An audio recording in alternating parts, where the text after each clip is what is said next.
서울의 소리 시청자 여러분 안녕하십니까? 민주씨의 먹사니즘 오늘 5번째 시간 시작하도록 하겠습니다. 자, 오늘 또 함께해 주신 두 분의 연구원님들 소개해드리면서 시작하겠습니다. 먼저 왼쪽에 있는 오도환 연구원님. 예, 안녕하십니까? 정월대보름 잘 보내셨나요? 대한민국에도 희망과 기운이 가득 찬 한 해가 됐으면 좋겠습니다. 올해 꽃 빨리 내란 종식이 돼서 이 혼란한 상황이 정리됐으면 좋겠습니다. 네, 다음 조현삼 연구원님. 네, 안녕하세요. 조현삼 연구원입니다. 오늘 요일을 월요일로 바꿨는데요. 애청자분들께서 요일을 착각하지 않고 잘 찾아오셨는지 모르겠습니다. 앞으로 매주 월요일 기대해 주시기 바랍니다. 감사합니다.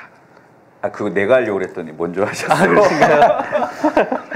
예, 오늘부터 화요일날 5시에서 월요일날 저녁 9시에 여러분들 월요일병 때문에 고생하신 하루를 저희 먹사니즘 연구소와 함께 편하게 보내시라고 월요일 저녁 9시에 찾아뵙습니다.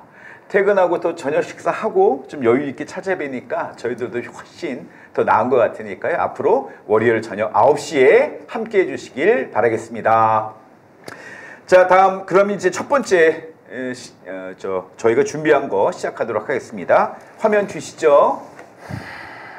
지난주 가장 뜨거웠던 주제였던 것 같아요. 토요일 날 광주 금남로에서 이게 말도 안 되는 일이 벌어졌잖아요. 이 극우 세이브 코리아인가? 뭐 교회가 왜 이런 일을 벌이는지 모르겠는데 그 1만 명이 금남로를 점령하려고 시도를 했었어요.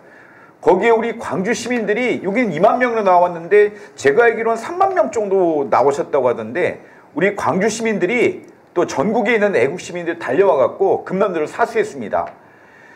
보수 니들의 극우가 모이면 우리는 2배 모인다, 3배 모인다 이런 결의를 가지고 모여갖고 우리 광주 금남로를 지켰습니다. 이 금남로가 어딥니까? 감히 여기다가 얘들이 침범한다는 게 저는 상상을 못했던 일입니다.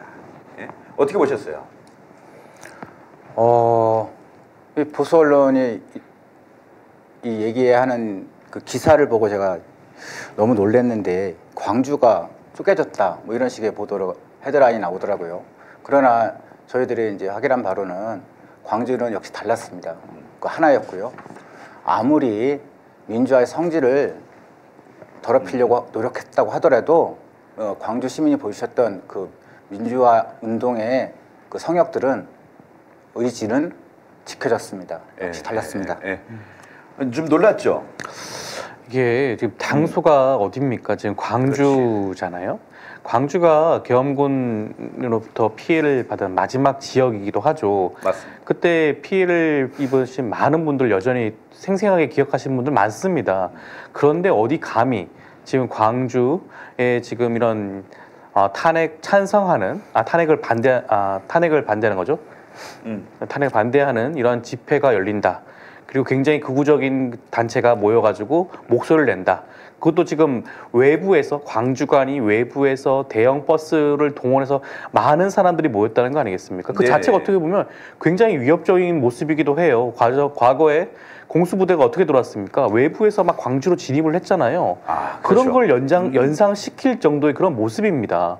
광주 시민이 아닌 광주 외부에 있는 그런 극우 세력들을 중심으로 해서 버스를 대전한다든가 그런 걸 통해서 많은 인원들이 들어왔다.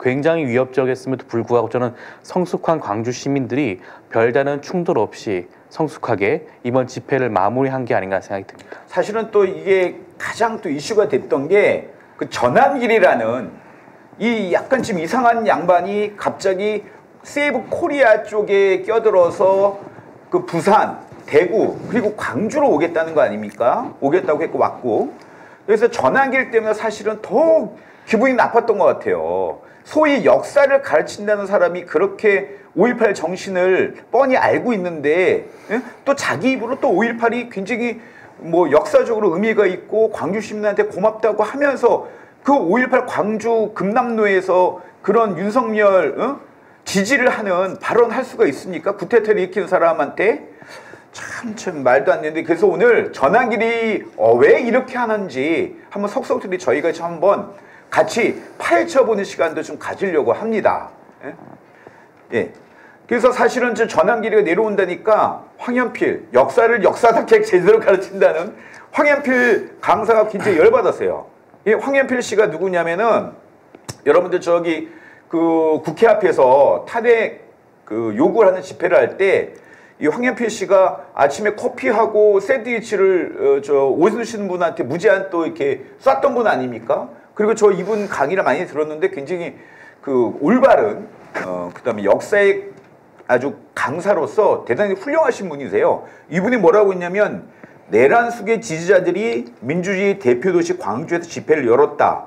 얼마든지 자유를 이야기해도 되지만 내란숙의 옹호 집회를 하는 건 홀로코스트 나치 추종자들이 하는 집회와 다름이 없다. 이게 정확한 역사를 역사답게 제대로 아는 역사학자가 하는 말입니다. 이 전환길이가 그렇게 내란을 선동하는 집회를 하니까 더 이상 못 찾겠다고 이 양반 저 영상을 봤거든요. 더 이상 선을 넘었다. 맞불로 본인이 직접 내려가겠다 해서 내려왔더라고요. 네.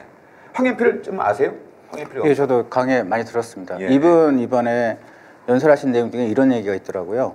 독재 추종 세력, 학살 세력이 더 이상 이 땅에서 큰 소리 치지 않는 아름다운 대한민국을 만들어 후손에 물려줘야 하는 것이 예. 이 시대를 살아가는 저희 의무이자 사명이라고 생각한다. 매우 공감을 했고요. 이 황현필 강사님은 이런 말씀도 하시죠. 대한민국 민주주의는 광주의 피를 먹고 자랐다. 이 피가 뿌려진 곳에서 내란 속의 지지자들이 집회를 하는 이 상황이 마음이 뒤집어진다. 근데 반면에 이 전환길 강사가 이날 빨간색 옷 입고 나온 거 아시죠? 맞아요. 예. 항상 그 옷 입고 나오던데요? 어떻게 5.18 광주화민동을 추모하기 위해서 빨간 옷을 입고 나오겠습니까? 이건 광주 5.18 민주정신에 대한 조롱이자 모독이 아닐까 싶습니다. 그렇죠. 어떻게 보셨어요? 황현필 잘 아시죠? 공부하실 때 좀 들었죠. 황현필 예. 강사 같은 경우에는 광주에서 태어났다고 하시잖아요.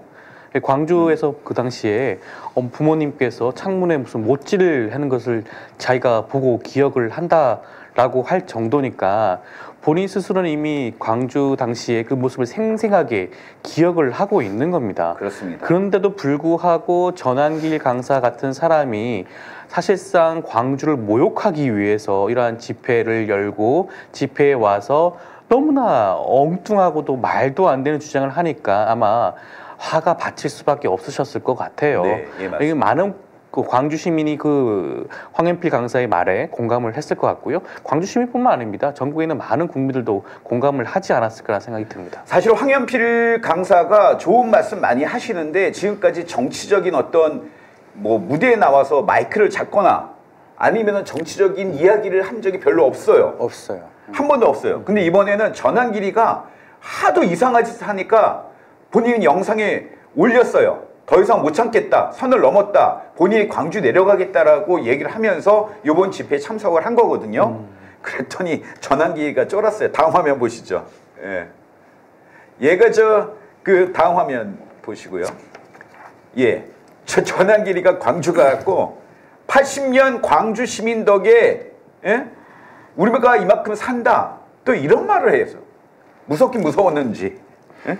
무서워서 쫄았는지 아니면은 이게 본인이 어떤 말을 하는 건지도 모르게 얘기하는 것 같아요. 아니 80년 광주 시민 덕에 오늘이 있다고 하면서 윤석열 석방을 외치고 헌재를 공격하는 발언을 합니까?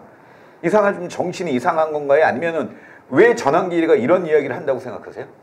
예, 편하게 두 분 중에 어떤 분이? 전환길 강사는 말씀하신 대로 말이 앞뒤가 맞지가 않죠. 안 맞죠. 예, 아니 80년 광주를 기억하는 사람이 지금 2024년에 있었던 그 계엄에 대해서 그것을 공감하고 찬성한다.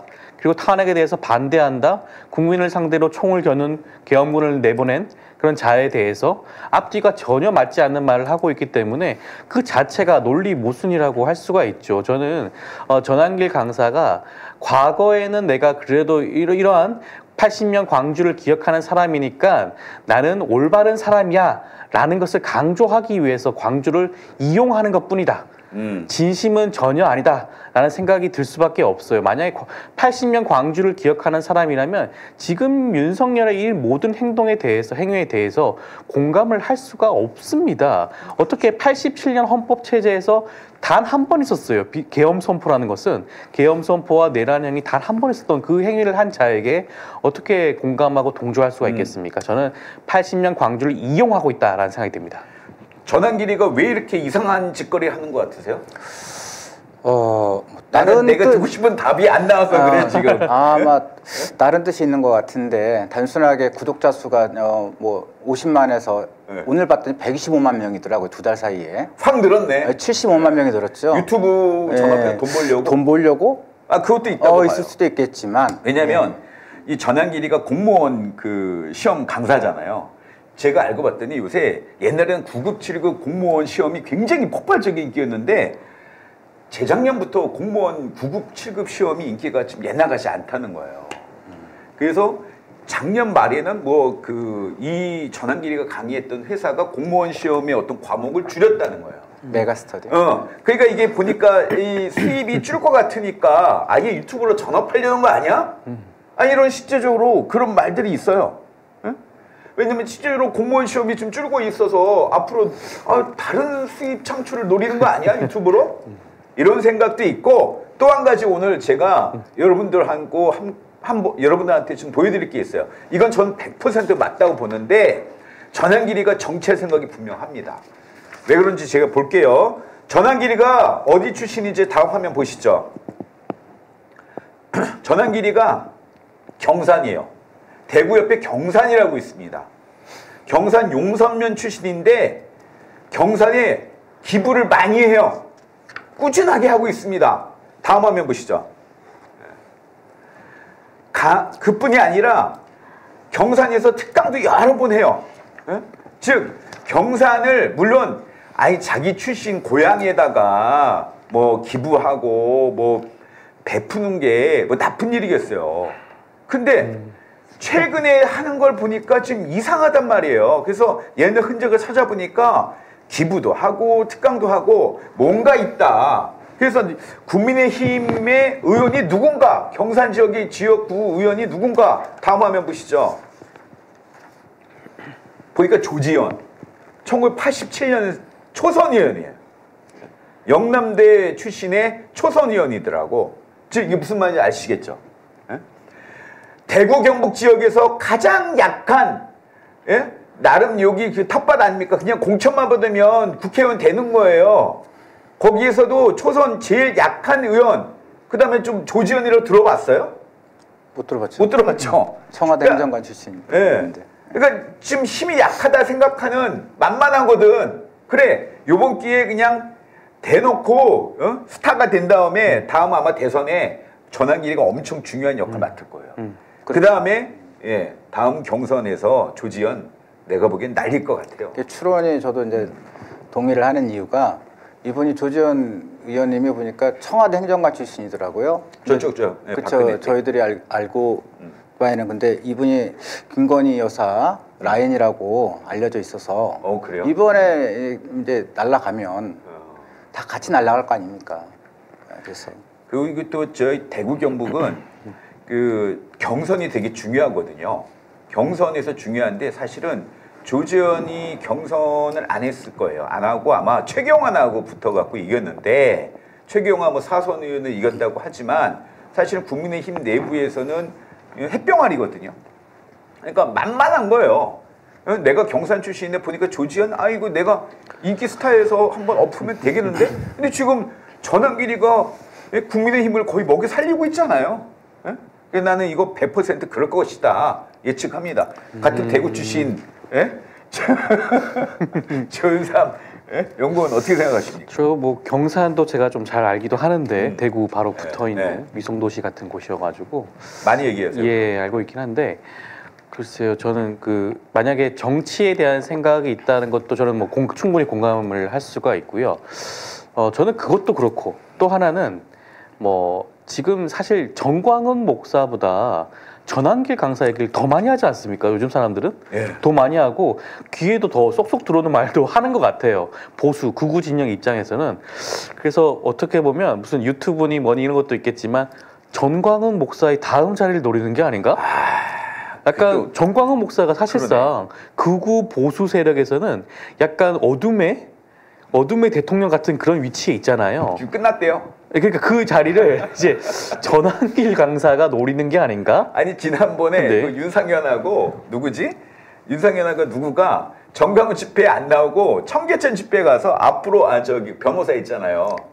그 누구지? 석동현 변호사. 석동현하고 윤상현이가 정강훈 여의도 집회 안 가고 청계천 집회 가서 앞으로 여기에서만 대통령님의 이야기를 하겠다라고 했다는 거야. 그래서 지금 보니까 정강훈파, 세이브 코리아파, 거기 세이브 코리아파에 이제 저 전환길이가 있는 거잖아요. 네.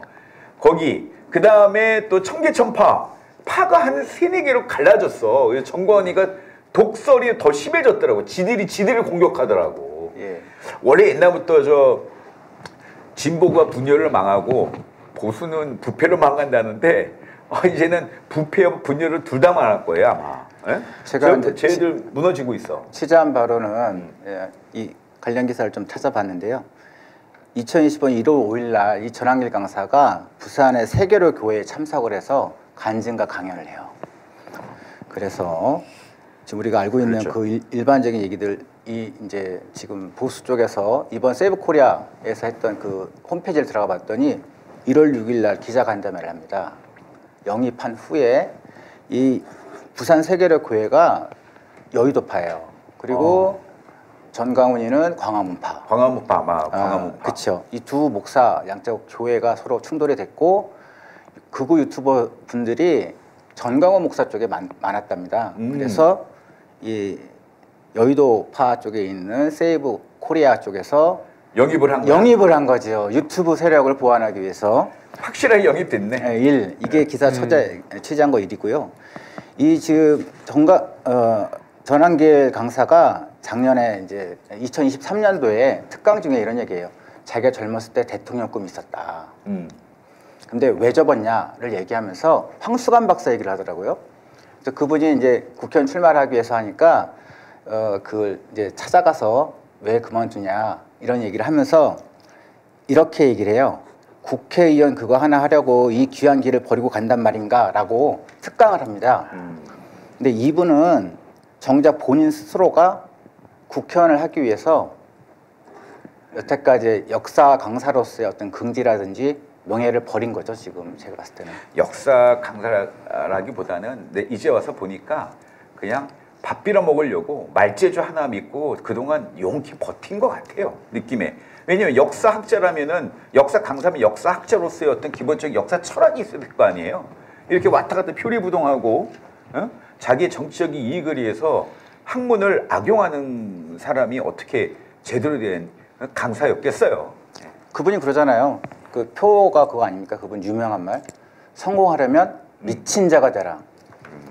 진짜 미쳤네. 아니 저도 그 학부 때 역사를 전공했었는데요. 그러시죠. 보통 역사를 전공하신 분들은 대부분 진보 쪽이 굉장히 많으시거든요. 학생운동 더 열심히 하신 분들 많은데 이 전환길 강사 같은 경우에는 약간 지금 뭐 그 역사를 전공하신 분들 입장에서는 약간 좀 특이한 케이스다. 전혀 별종에 가까운 그런 경우가 아닌가라는 그런 생각도 듭니다. 예, 맞습니다. 하여튼간 저 전환길이가 정치를 하려고 하는 속내는 저는 분명히 보이고 있다. 그러면서 돈도 벌려고 하고 있다. 그러나 당신 뜻대로 호락호락하게 되지는 않을 것이다. 이런 말을 분명히 경고를 드리겠습니다. 다음은 이제 이번 주나 계속 오늘도 이슈가 되고 있는데 노상원 수첩이 지금 전 국민을 놀랍게 하고 있고 전 세계를 경악하게 하고 있습니다. 노상원의 수첩 오늘 또 집중 파일을 해보겠습니다. 노상원 수첩 한번 내용 주시죠. 다음 화면 주시죠. 나 이거 보고 야, 깜짝 놀랐어요. 수거대상. 수거대상인데 나는 다행히 수거대상에는 안 들어간 거 보니까 그러면 두 분은 들어갔네. 여기 민변 있네요. 민변이 있네. 그러면 두 분 다 수거대상이네. 어? 여기 저기 민주당 정부이사였고 또 민변이시고 야, 수거 대상이 여기 나 이해가 안 되는데 왜 차범근을 왜 넣었을까? 예? 조국 대표 그때 탄원 하지 않았어요? 탄원서 제출. 아 그래서 넣은 거예요? 난 차범근이 왜 들어갔나? 차범근 감독님이 좀 진보적이신 분들이랑 교류를 많이 하시더라고요. 과거에도 뭐 인스타나 이런데 그 페이스북 같은 데 보면 사진 올라오는 거 보게 되면 아마 그런 부분도 영향이 좀 난 많을까? 그래서 얼마 전에 그 차범근 그 감독의 아들 차두리 씨가 화성 FC 감독이 됐거든요. 화성이 우리 저 민주당 기초단체장인데요. 거기서 감독 맡아갖고 친정부 인사로 돼서 이렇게 잡아들려고 했나 이런 생각까지도 했었습니다. 근데 이거 그 수거 대상이 문제가 아니라 제가 놀란 거는요. A급 수거 대상 처리 방안이에요. 화면 다시 한번 보여주세요. 제가 놀란 걸 보여드릴게요. 맨 밑에 보면 이송중 사고 가로 열고 격침 수용시설 폭파 외부 침투 사살인데 이송중 사고 격침 이거는 배 태워서 어디 보내거나 예? 아니면은 그 이송시켜서 수용시설에 가둬놓고 한꺼번에 폭파시켜서 다 죽이겠다는 거잖아요. 예? 배 타고 가다가 죽이거나 외부 침투 사살시키겠다.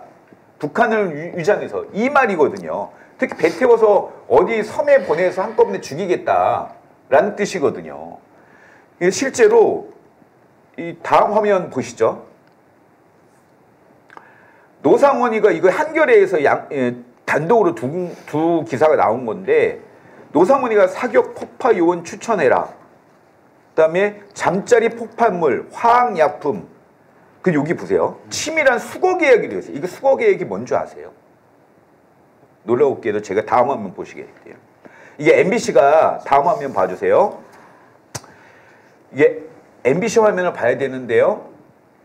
이게 저기 특종으로 MBC에서 낸 겁니다. 어떻게 제거하냐 하니까 폭사시키라고 그랬어요. 폭사, 원격 폭파 조끼를 입혀서 임무 끝나면 들어오기 전에 폭사시키라고. 이게 뭔지 아세요?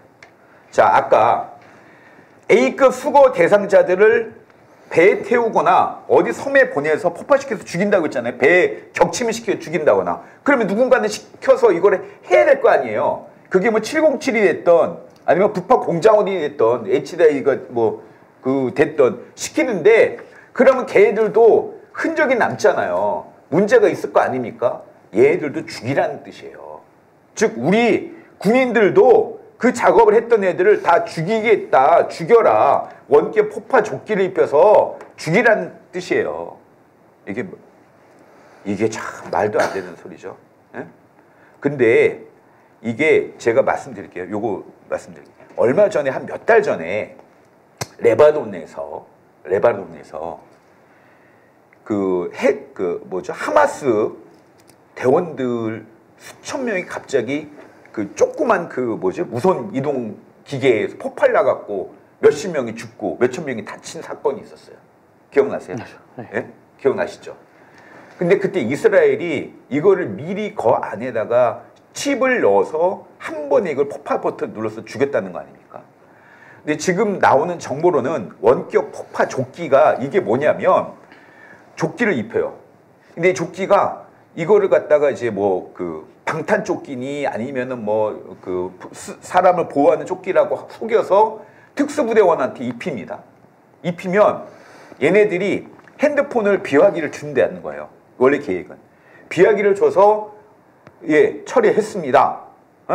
그러면 노상원이나 누가 위에가 처리했구나 하고서는 그 자리에서 누르면 아까 그 이스라엘 애들이 하마스한테 넣었던 칩을 이 핸드폰에 넣어서 자동으로 연결시켜서 이 조끼가 폭발시키는 거를 이미 노상원이가 정보사령관 때 그거를 갖다가 조끼 3벌을 갖다가 시험용으로 만들었다는 겁니다. 네, 이게 있습니다. 그러니까 제가 좀 이해가 되는 부분이 있는데 한겨레 보도에 따르면 이번에 노상원 수첩이 70적 분량이래요. 네. 수기로 썼는데 거기 사후 조치 시 관리 첫 번째가 토사구팽이에요. 맞습니다.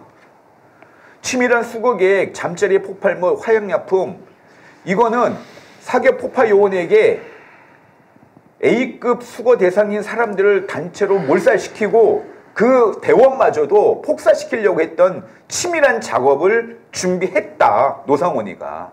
이 말인 겁니다. 예, 예. 야, 정말 그 이재명 대표는 이걸 갖다가 킬링필드라고 얘기를 했는데요. 이게 이 인원수만 해도 제가 보기에는 한 500명 가까이 되거든요. 수거 대상이. 아니면 자기들 마음대로 몇천 명이 될 수도 있는 거잖아요. 그 보도에 따르면 1차 수거 계획 대상자가 500명이고요. 그게 10차까지 계획이 10차까지 500 곱하기 10이면 5천 명이네. 야, 그러니까 집단 학살이죠. 집단 학살. 그 수첩에 따르면 문재인 정부 때 행정관 이상을 했던 분들 다 한다고 하니까 그 숫자만 해도 거의 한 400명 넘는 숫자 아닌가요? 그렇습니다. 그렇게 따지면 사실은 뭐 천주교 정의구현 사재단이라든가 아까 말한 뭐 민변이라든가 이 회원들만 해도 숫자가 엄청나거든요. 다 민변 몇 명이에요? 민변 회원 일단은 1000명은 넘으니까요. 수천 명은 되니까 그 야. 기준으로 봤을 때는 엄청나죠. 그 모든 숫자를 다 더한다고 하면. 그럼 거의 뭐 만 단위로 죽일 계획을 분명히 갖고 있었군요. 응? 그렇다고 봐야겠죠.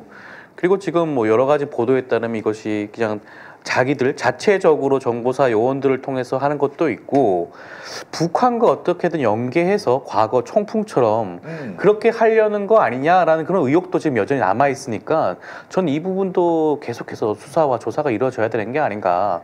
그렇게 되면 그건 진압보다 더 심각한 문제가 될 거예요. 단순한 총풍이 아니라 예를 들면 그 지금 수거 대상으로 명명되어 있는 이 사람들을 배에 싣고 난 다음에 그 배를 NLL 근처에서 뭐 북한으로 하여금 격침시키게 한다라든가 이런 작전과 계획도 충분히 할 만한 사람들이거든요. 실제로 노상원 수첩에 의하면 북한을 접촉하려고 몽골하고 하얼빈 중국에서 도초에서 그 접촉하려고 했던 시도가 있었어요. 그것 때문에 우리 블랙 요원들이 노출이 돼갖고 예? 그 소환된 적도 있고 그렇습니다. 예, 기억나실 거예요. 국정원 블랙 요원들이 몽골인가 어디서 신문이 노출돼서 소환된 적이 있습니다. 근데 몽골에서 간첩죄로 체포가 네. 됐을 겁니다. 현지에서. 네. 그게 그 이 노상원 건하고 굉장히 밀접한 겁니다. 간첩으로 체포가 돼서 국정원이 직접 가서 양해를 구하고 데려왔거든요. 근데 그 뒤에 노상원이가 거기를 통해서 북한과 접촉하려고 했던 시도가 있었습니다. 그 시도가 그때 왜 그런가 했더니 지금 이 아까 그 수거 작전 마지막에 침투해서 죽인다고 하잖아요. 북한이 죽이면 제일 편한 거 아닙니까? 근데 이게 설마일까요? 이 국민의힘 전신 애들은요, 돈을 주고 북한 보고 선거 때 남쪽으로 총을 쏴달라고 했던 애들이에요. 누가 북한과 통화해서 북한과 밀접하게 통하고 있는지 우리한테 좀 그러는데 우리는 오히려 북한에게 절대적으로 그렇게 한 적이 없었어요. 그런데 얘네들은 총을 쏴달라고 하고 우리나라 민간인을 대신 죽여달라고 하고 했던 애들은 국민의힘이다. 예. 홍장원이가 여기서 꼭지가 돈 거예요. 홍장원이가 왜 꼭지가 돌았냐? 평생을 북한을 적으로 했는데 아니 윤석열이 노상원이 이런 가짜는 애들이 북한과 내통해갖고 우리나라 체제를 전복하려고 하는 시도를 보이니까 홍장원이가 꼭지가 돌아서 윤석열을 배반한 겁니다. 여러분. 숨차다. 예, 다음 화면 보시겠습니다. 예, 결국에는 노상원의 수첩은 내용을 보니까 이게 가장 저는 치명적인데 삼선개헌 그리고 후계자 이 메모가 있어요.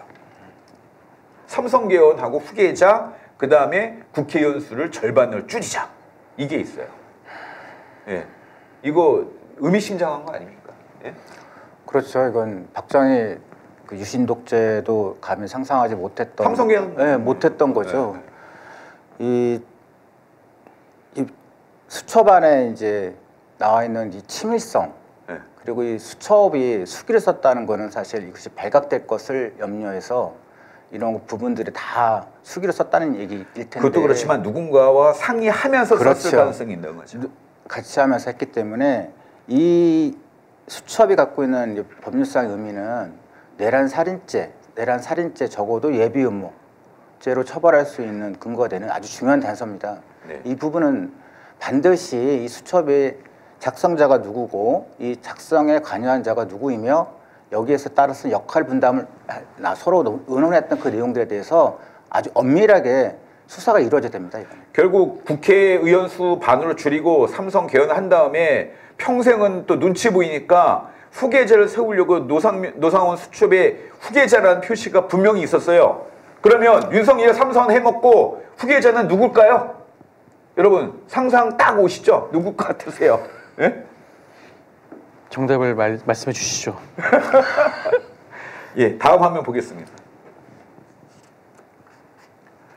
나는 김건희가 왜 이게 여러분 기억나시죠?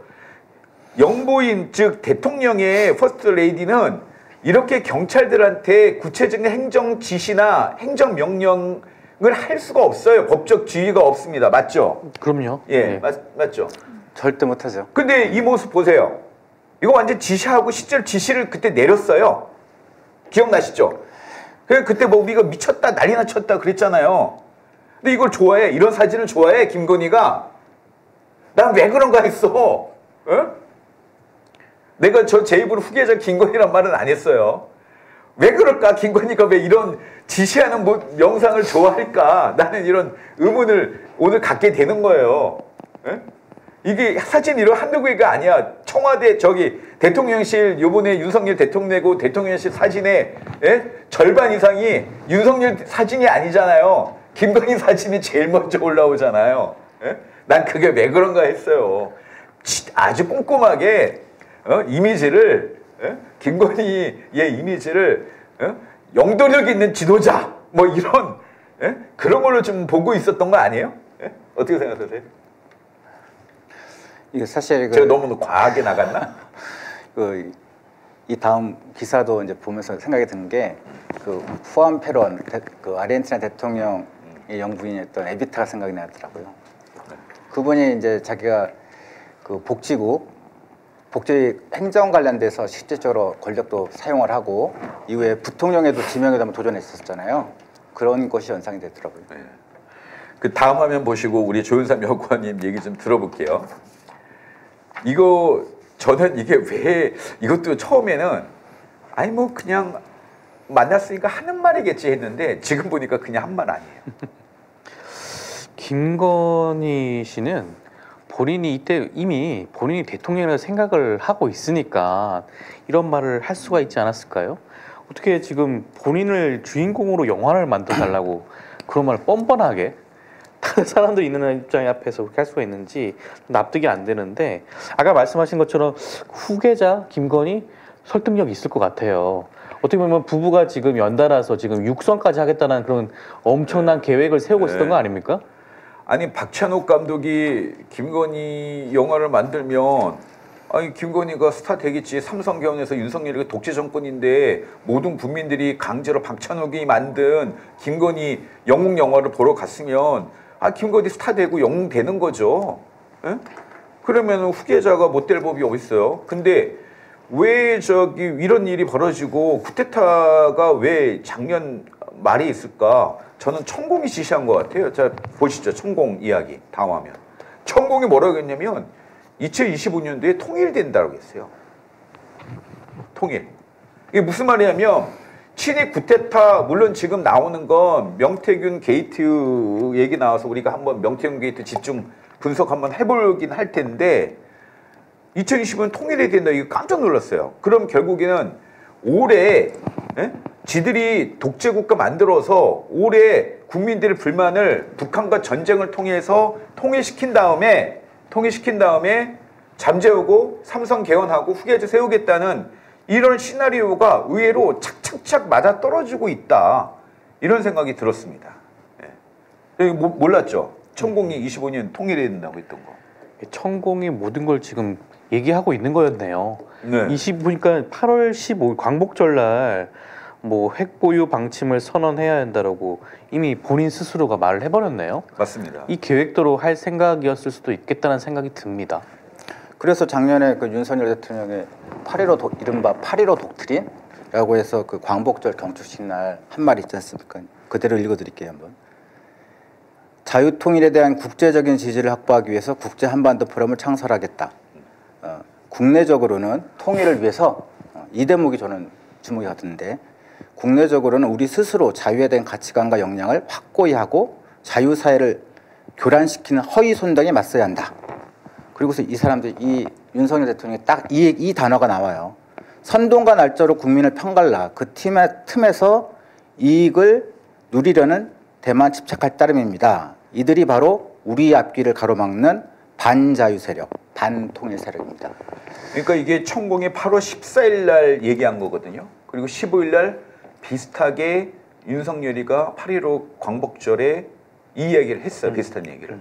그리고 쿠데타를 일으켜서 독재 정권을 수립하고 올해 남북 전쟁을 일으켜서 국내 불만을 잠재우고 독재 공력을 더 강화할 수도 있었다는 시나리오가 충분히 나온다.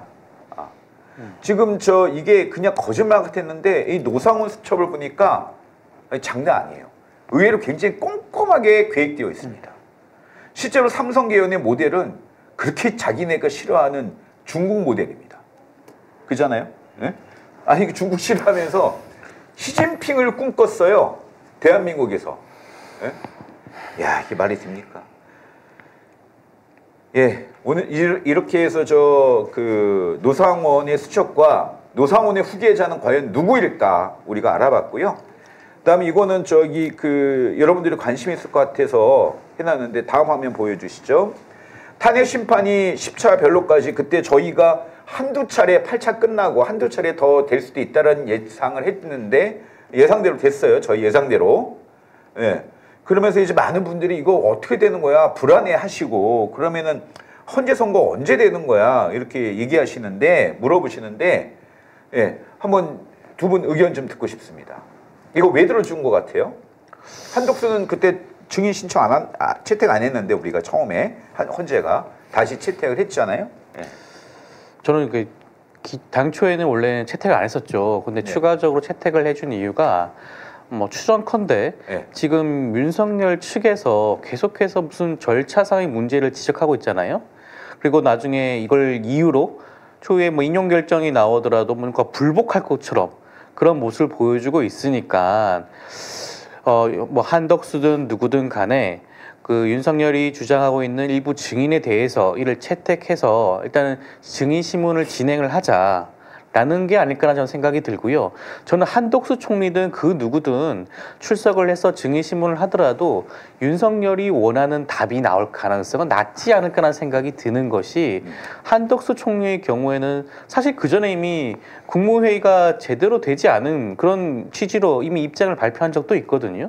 그렇다고 본다면 이번 증인 신문에서도 아마 유사한 대답을 할 가능성이 있고 그러면 구태여 윤석열 측의 그런 증인 신청 요구를 거부할 이유도 없지 않았을까 헌재 입장에서는 저는 그런 생각은 들고요. 그렇다고 하더라도 증인 신문 이후에 이 변론 자체는 종결될 가능성도 높지 않을까라는 생각도 듭니다. 예, 저도 이제 9차 변론기일에 증인 신문이 없어요. 이게 사실상 이제 종결과 관련되어 있는 쟁점들 다 정리하고 양측의 의견을 듣는 것이고요. 종결 변론. 그러면 아마 이제 구체적인 쟁점들이 다 정리가 돼 있을 테고 10차 변론에 그러면 왜 증인 신청 받아줬을까? 받아준 것보다 저는 기각시켰던 부분을 좀 주목하실 필요가 있어요. 윤석열 쪽 피청구인 소송 대리인이 증인 신청을 많이 했는데 다 기각시켰어요. 대부분 다. 그래서 받아준 증인이 한덕수랑 홍장원이에요. 그리고 조지호 경찰청장 같은 경우는 원래 있었는데 이제 몸이 아파서 출석을 안 하고 있었기 때문에 그런 거고요. 그러면 한덕수, 홍장원을 받아준 이유는 뭘까? 이건 아까 조윤선 변호사님 말씀하신 것처럼 이분들은 본인의 진술이 일관돼요. 그리고 명확하고 윤석열 쪽에서 주장을 증인 신청하더라도 진술을 바꾸지 않을 분들이거든요. 그래서 마무리하는 증인 신문이 아닐까. 그러면은 이날 10차 변론 때 최후 변론 같은 게 있을고 이걸로 마무리된다고 봐야 될까요? 그런데 지금 이제 변수가 생긴 게 변론기일 변경 신청서를 제출했죠. 탄핵 심판 절차에. 그렇죠. 같은 날 이제 오전에 그러니까 20일 날 오전에 형사재판 내란죄 기소됐잖아요. 그래서 형사재판이 시작이 되고 공판 절차 준비기일입니다. 10차 변론이 20날 안 되고 연기될 수도 있겠네요. 아닙니다. 그래서 요거 이제 이게 이제 관건인 것 같은데 거기에 이제 그 공판 절차 준비기일 자체가 문제가 되는 건 아니고요. 그때는 이제 근데 이제 구속 취소 신문이 그날이 있어요. 이거를 이제 헌법재판소가 어떻게 받아들일 것인가. 거꾸로 이제 보통 이런 경우에는 신문 탄핵 심판 절차는 계속 진행해 왔고 형사 재판 절차는 이제 막 시작되는 거잖아요. 그럼 통상적으로 이렇게 절차에 차이가 생기면 새로 시작하는 것을 변경 신청하는 것이 일반적인데 여긴 반대로 한 거예요, 지금. 이 부분에 대해서 헌법재판소가 어떻게 받아들일 것인가. 그럼 그 연기될 수도 있다. 14일론이. 그렇지는 않고 그대로 유지는 돼요. 제 생각에는 구속 취소 신문 절차에도 피고인이 반드시 신문할 이유가 출석할 이유가 없어요. 그렇겠죠. 출석 의무가 없기 때문에 네. 제 생각에는 이날 변론이 진행될 것 같아요. 자, 제가 왜 자꾸 물어봤냐면 그래서 언제 파면 돼요? 선고 날짜 지금 내기 붙고 난리 났는데 언제 생각하세요? 저는 3월 초쯤에는 선고가 날 것 같거든요. 그다음 네? 오도환 연구원. 이게 3월 초야 다들 이제 예상하는 거고. 자, 그럼 우리 점심 내기 들어갑시다. 저기 날짜 하나씩 찍어. 하나씩 찍어요? 예. 저는 3월 11일 3월 11일이요? 화요일. 그 날짜가 빨리 주세요. 두 분 변호사라 이게 떡 계산해 갖고 하시네 머릿속으로. 저는 그 전주는 확실할 것 같아요. 전주 가능성이 더 높다. 그러면 전주 7일? 6일? 3월 6일 정도 3월 6일 정도 저는 예상합니다. 왜냐면 10일 날 이제 20일 날 종결이 되면 통상 한 2주 정도 있다가 하는 게 맞거든요. 근데 2월 달에 28일 정도 있으니까 제 생각에는 3월 6일 그 정도 될 것 같아요. 6일 2명? 네. 6일 2명. 저는 11일. 그래서 밥 사는 걸로. 알겠죠? 근데 이게 선고일이 굉장히 중요한 게 이 선고기일 날짜가 대선 시기와 대선 시기. 맞물리고 그래서 지금 뭐 말이 많아요. 또 하나가 지금 사실 또 이재명 대표한테 걸려 있는 2심 항소심 선고 날짜도 또 있잖아요. 맞습니다.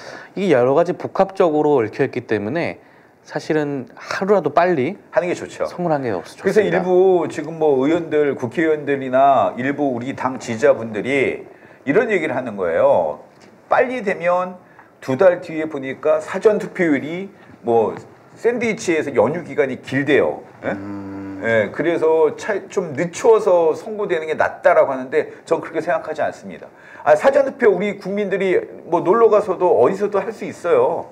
그래서 사전 투표율을 미리 계산해서 선고를 늦추자고 하는 주장은 저는 옳지 않다. 하루라도 빨리 선고해서 대선 국면에 들어가야 지금의 극단적인 대립 구도를 멈추고 제대로 된 대통령 선거에 온 국민이 새로운 정권을 만드는데 노력하고 집중해야 될 때가 더 나았다라는 말씀을 좀 드리고 싶습니다.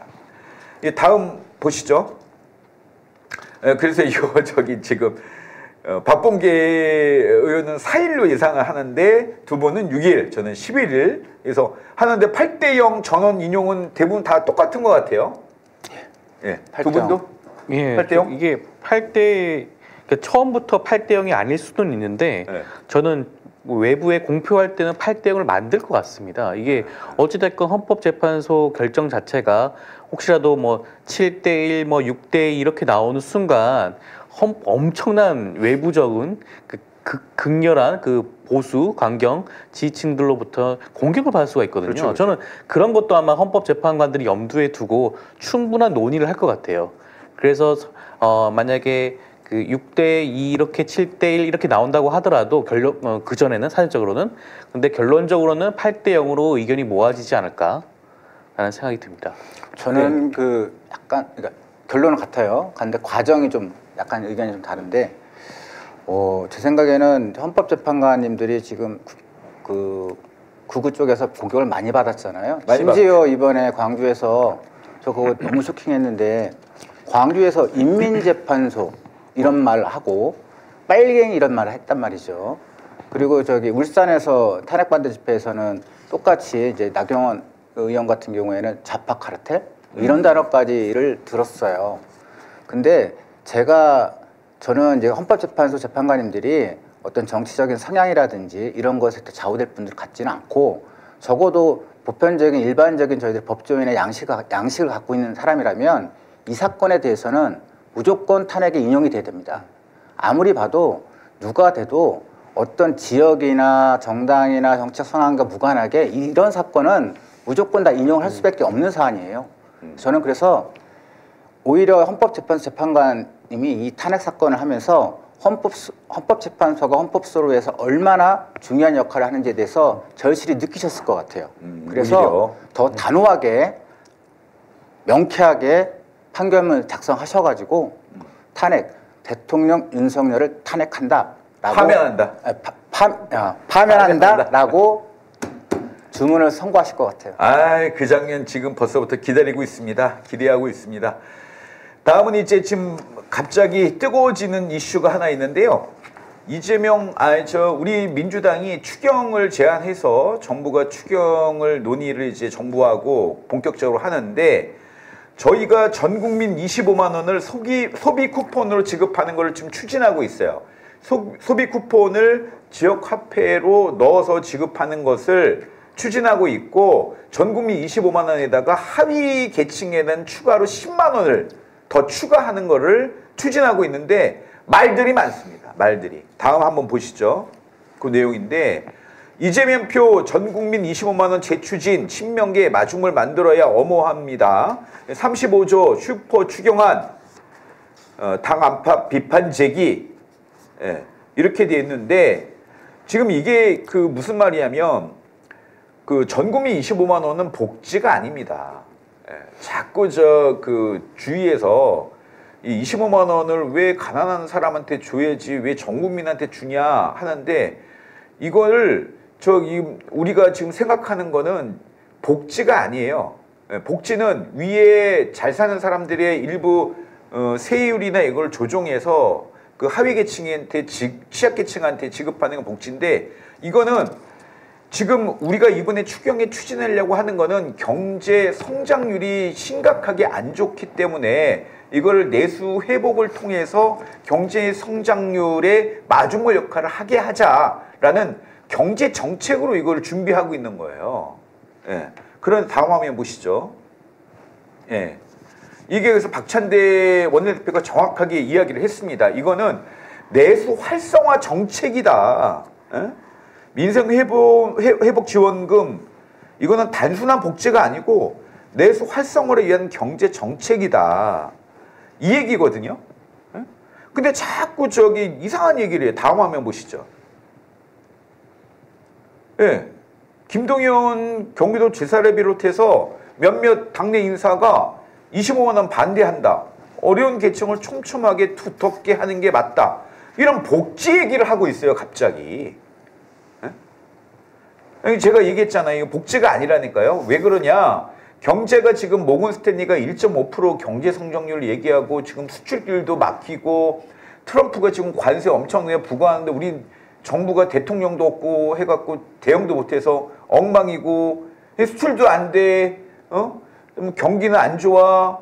이러니까 지금 경제 성장률이 1.5%라는 전 세계는 3%대 하고 있는데 최악의 상황이에요. 이걸 극복하기 위해서 내수 경기, 즉 GDP라는 거는요. 한 55%가 내수가 있거든요. 수출이 우리나라는 중요하지만 내수에서 경기를 살릴 수가 있어요. 내수가 엄청 안 좋기 때문에 빨리 이거를 회복시키기 위해서 이만한 대안이 어디 있어요. 그럼 자기들이 대안을 갖고 오던가. 이건 복지가 아니라니까요. 예. 경제정책이라니까요. 이상한 얘기를 하는지 모르겠어요. 예. 그래서 황명선 의원이라고 있습니다. 논산 계룡 금산의 논산시장 3선 출신이에요. 황명선 의원이 페이스북에 쓴 글이 있습니다. 뭐라고 썼냐면 이렇게 썼어요. 취약계층의 소비를 포함해 각계각층의 폭넓은 내수 진작이 우리 경제와 민생 각 분야에 더 효과적이다.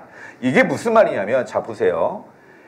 가난한 사람들이 취약계층에 돈을 더 두께 주면 이분들 소비하죠. 당연히. 그런데 우리나라 지금 경기 분야가 뭐 그분들만 사용하는 분야만 지금 힘든 게 아니에요. 자동차 힘들죠. 오늘 또 관세 미국이 때린다고 하대요. 자동차 힘들죠. 호텔, 에? 백화점. 에? 근데 여기가 무너지면 거기에 근무하는 분들의 근로 문제도 생기거든요.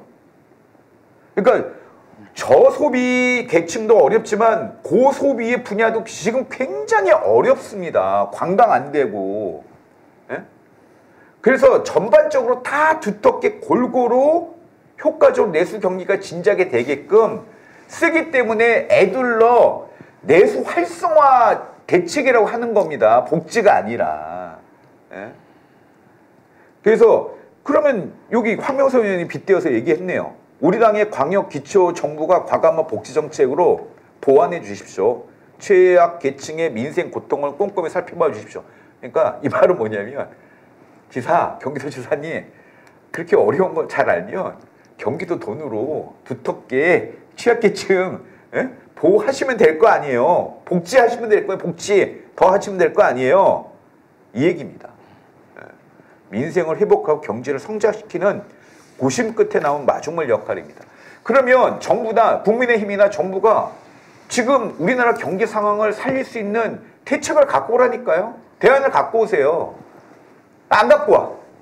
없어. 제가 너무 열 올려서 얘기했는데 한번 두 분 얘기 좀 해주시죠. 하도 답답해서 그렇습니다. 제가 경제학을 또 전공했지 않았겠습니까?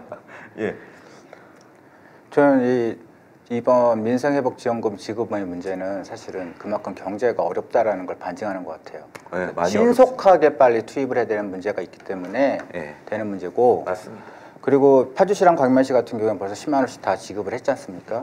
저희들 민주당 지자체 경우에는 이런 부분들에 대해서 정책적인 일관성이 있는 것이죠. 또 저기 김동연 도지사님은 이게 뭐 정책 일관성이 없다 이러면서 이재명 당대표님 담화문하고 뭐 모순된다라는 취지로 주장을 하시지만, 근데 정작 이 도지사님이 그러시더라고요. 특정 계층에 몰아주면 100만 원도 줄 수 있다. 그런데 제가 이제 드는 생각이 뭐냐면, 100만 원 줄 때는 그러면 그거는 정책 일관성이 유지가 되는 겁니까? 문제는 현재 문제를 어떻게든지 타개하느냐가 중요하고 그것을 빨리 신속하게 하는 것이 중요하다. 그렇죠. 예. 특히나 왜 이렇게 전 국민한테 골고루 주는 거를 이재명 대표가 중요하게 여기느냐? 이게 사실은 기본사회의 시험인 겁니다. 조금씩 우리가 미래에 노동 없는 시대는 전 국민한테 똑같이 오거든요.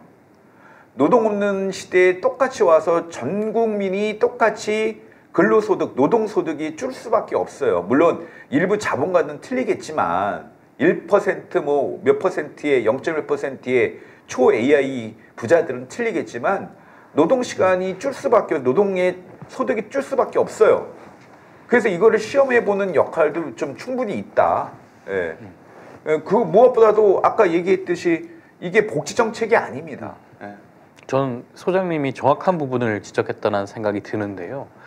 지금 25만 원은 경기를 부양시키기 위한 정책일 뿐입니다. 근데 이거를 일종의 무슨 시혜적인 복지 정책인 것 마냥 일부 정치권, 그다음에 뭐 국민의힘에서 이렇게 주장하는 자체가 굉장히 이것을 취지를 굉장히 훼손시키고 있다. 사람들로 하여금, 국민들로 하여금 오해하게 만들고 있다는 생각이 듭니다.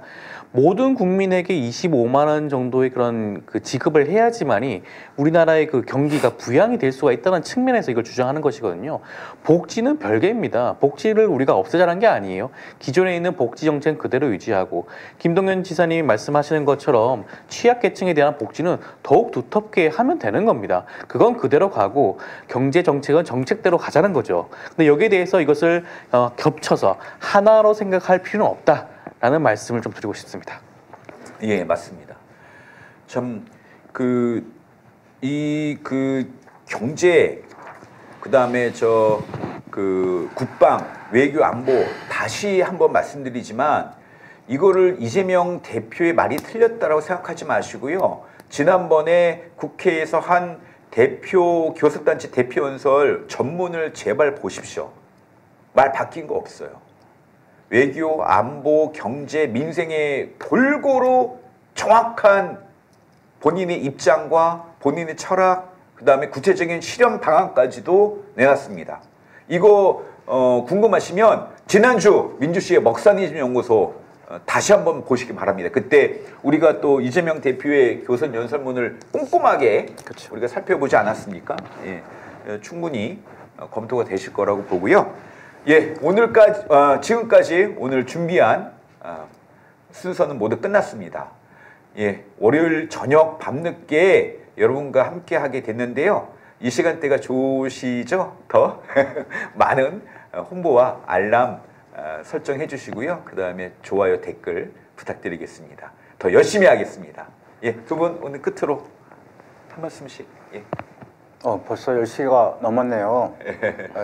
저 편안한 밤 되시고요.